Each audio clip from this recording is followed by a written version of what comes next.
ito na ngayon mga gawiks, yung ating testing no, sa ating 6 wire na wash timer. Ipakita ko lang sa inyo ang kaibahan mga gawiks. Kapag ka naka-drain ito, hindi gumagana ang kanyang wash timer no. Hindi siya umiikot mga gawiks. Kaya ito yung ating makikita na ang ating nilabahan pagka ating tinanggal no. Ayan. So nagde-drain na ang tubig mga gawiks. Ayan, nag-drain. So yan, pakita ko lang na ang ating drain selector naka-drain at naka-on yung washing natin. Yan. So kapag ka hindi siya gumagana mga gawiks, naiiwan yung latak niya dyan, yung dumi. So maaaring kapag ka ang damit nyo ay ganyan ang status, 6 wire yung kanyang wash timer, so mas maganda ang 3 wires. Mamaya ipakita ko sa inyo mga gawiks, kasi kapag 3 wires ang drain selector niya ay pwede mo pang mapagana itong wash timer niya, kasi yung kanyang wire dito ay maalis na, kasi may wire ito mga gawiks, may connection sa power. Kaya ngayon kapag ka naka-drain ka, wala na siyang contact, so hindi na siya pwedeng paikutin. Ayan, naka-on yung wash timer natin at saka nakasaksak yan no. So subukan ko lang mga gawiks no, ilagay natin sa heavy, kasi itong normal nga ay sira, walang contact. Ayan mga gawiks, so gumana. Pero kapag ka-drain natin, ayan, wala. At saka itong normal, dahil nga sira ang connection nitong normal mga gawiks. Yan yung ating buksan ngayon at gawin nating convert sa 3 wires, para habang naka-drain tayo, iikot siya, habang lumalabas ang tubig, maisama yung mga dumi. So umpisahan ko na mga gawiks. So yan na mga gawiks, buksan na natin yung ating wash timer dito no. So alisin ko muna ito sa plug mga gawiks para for safety. Ayan, wala na sa plug. So ito ngayon ay natanggal na natin yung screw nito mga gawiks no. Pwede na natin alisin agad to. Yan, dahil sa ito ay alisin din natin itong kanyang drain plug dito na tali. Ito ay improvise lang natin. Ito yung ating ginagamit na kapag ka nag-drain tayo. Ayan, so wala na. So ito ay lagi nating na-repair. So buksan natin mga gawiks. So may lock ito dito sa kanyang gilid. Pindutin lang natin. Ayan. So yan ang mga gawiks. So ito yung sinasabi ko mga gawiks na 6 wire na kanyang wash timer no. So ito yung kanyang selector switch. Ito yung dalawa nito mga gawiks, ayan yung kanina na heavy at saka normal. So ngayon ito yung switch niya mga gawiks no, naka-drain. So ilagay natin sa heavy dahil yan yung gumagana. So yan. So ngayon gagamit tayo ng multi-tester mga gawiks para alamin natin dito sa dalawang wire na to kung alin yung heavy dito na siya yung gumagana, dahil itong ating normal ay walang contact dito sa loob. Pero maaring magkaroon siya ng contact dito sa wash timer. Dito lang ang wala mga gawiks, sa kanyang switch. So ngayon ito ay naka-tip. Alisin lang muna natin yung tip para yung wire niya ay ating mabukadkad. So yan mga gawiks. So hanapin lang natin dito yung switch ng heavy dahil yun ang gumagana. So ito yung kanyang power supply mga gawiks. Ito yung pinaka line 2 no. Yan, galing dito sa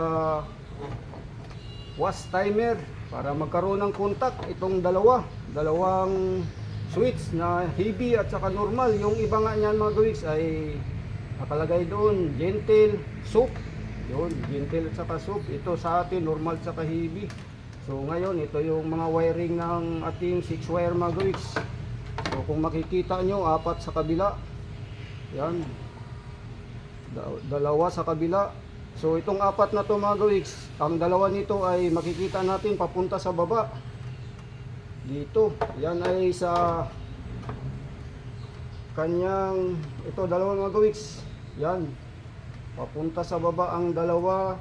Itong isa ay galing din sa baba dahil ito mga gawiks, ito yung kanyang line 2 kasama dito sa spin dryer natin, line 2. So itong dalawa, ito yung ating, yan, ito yung dalawa na pababa sa motor. Ito yung kanyang kapasitor, yan, dalawa. So ngayon may dalawa pa dito mga gawiks. Ito yung dalawa na nakakunik dito sa ating yan sa switch. Yan. Sa switch ng heavy at saka normal. So kunin natin yung ating tester mga gawiks para matis natin to kung alin dito yung heavy ngayon. Dito tayo kukuha ng pag-test mga gawiks. Kuha tayo ng tester. So ito na ngayon mga gawiks, no, yung ating dalawang selector switch dito, itong dalawang wire na to, green at saka itong light blue mga gawiks, ito, yan. Tapos ito yung ating yan, line 2, yan, ito mga gawiks, yung dugtungan sa line 2, no. Ito yung ngayon ay ating tingnan kung alin dito ang may contact sa dalawa na to dahil nakasit yan sa BB. So yan mga gawiks, yung ating anting-anting ay ang ating tester. So yan, so ilagay ko dito mga gawiks sa supply, no, sa line 2. Ayan, so yan, makita natin mga gawiks, ilagay ko dito sa isang wire sa kulay green, no, kung papalo. So yan mga gawiks, pumalo sa una nating test, no, pumalo yung tester. So yan, ito yung pinaka heavy niya na may contact. Tapos itong isa mga gawiks, i-test natin to, no. Yan, dahil sa ito yung sa maaring sa normal. Yan. So wala siyang contact mga gawiks, hindi pumalo. Ayan. So wala siyang palo mga gawiks, dito lang sa isa, no. Ayan. Ito yung nakasit sa ating selector switch na heavy. Mayroon siyang contact dito. So ngayon itong isa, hindi naman natin to nasit doon sa normal. Sadyang wala talaga tong palo mga gawiks. Ito, yan. Dahil sa na-testing na nga natin na hindi gumagana ang was natin pagka-sit natin dyan sa normal, no. So ngayon nakuha na natin ang heavy na wire mga gawiks. So i-convert natin yan ngayon sa 3 wires, ha. Ito. So ngayon paano i-convert to? Bali ito ngayon mangyari mga gawiks. Putulin natin tong dalawa.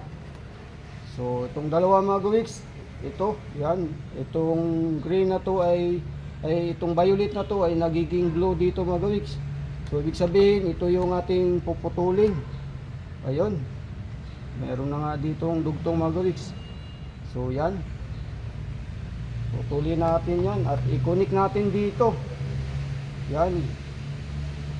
Ito yung mga gawiks. Pagka i-connect natin dito ngayon sa ating blue, dahil ito yung heavy. Ayan mga gawiks, no. Ayan, ito yung heavy niya. So ito ay lagyan natin ngayon ng ano mga gawiks, lagyan natin ng electrical tip. So ito na yun siya ngayon. Yan. So magkasama na yan sila dyan. So ang matitira niyan mga gawiks ay putulin natin yung isa, yung sa normal, no. Yan. So ito, yan. So yung sa normal at wala nang contact. Wala nang contact dito sa selector switch ng ating was. At saka ito yun. Yan. Ito na lang ang ating alisin. Putulin. Wala nang kwenta yung sa normal mga gawiks. Bali putulin na lang natin to. So, yan ang ating 3 wires mga gawiks na natira. Itong gray, red, at saka yung yellow dahil ito yung kapasitor na papunta sa motor.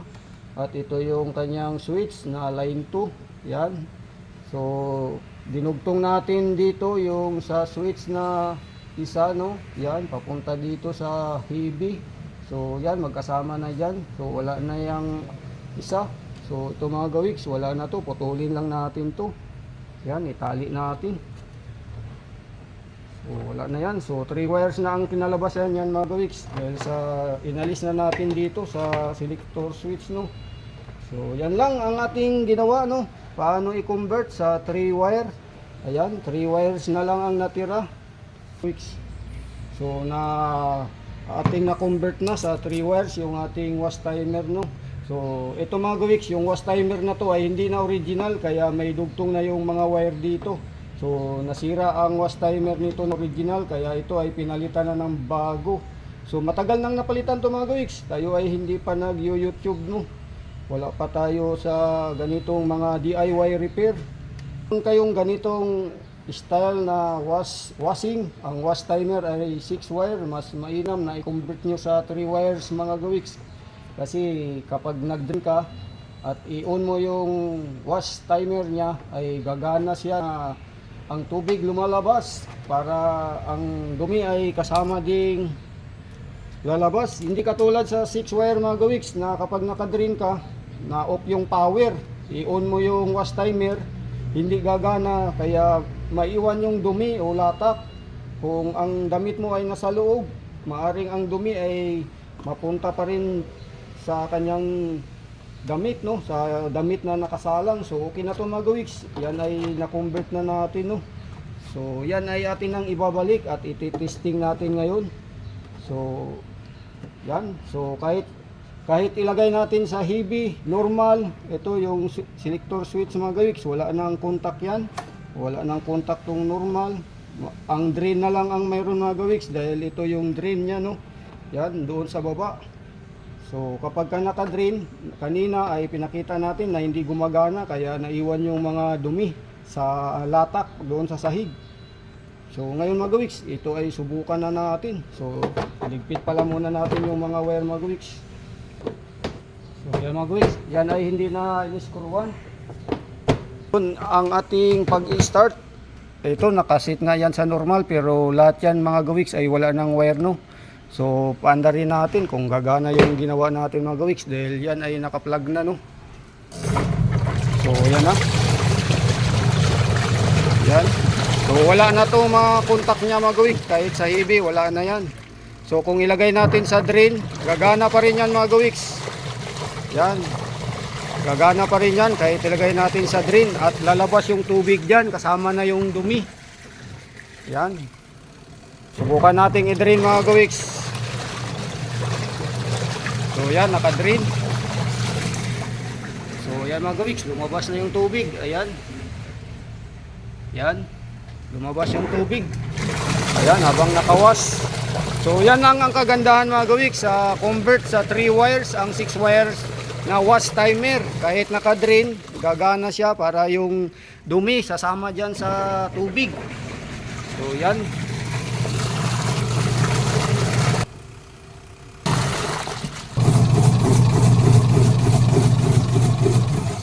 So yan mga gawiks, natapos ng pag-drain ng tubig dyan, ang status niya, no. Ayan. Kaya mas mainam talaga ang convert 3 wires mga gawiks ang ating wash timer. Kahit naka-drain ay pwedeng paganahin. Ayan. So yun lang mga gawiks, at muli siyempre ako'y magpapasalamat sa inyo.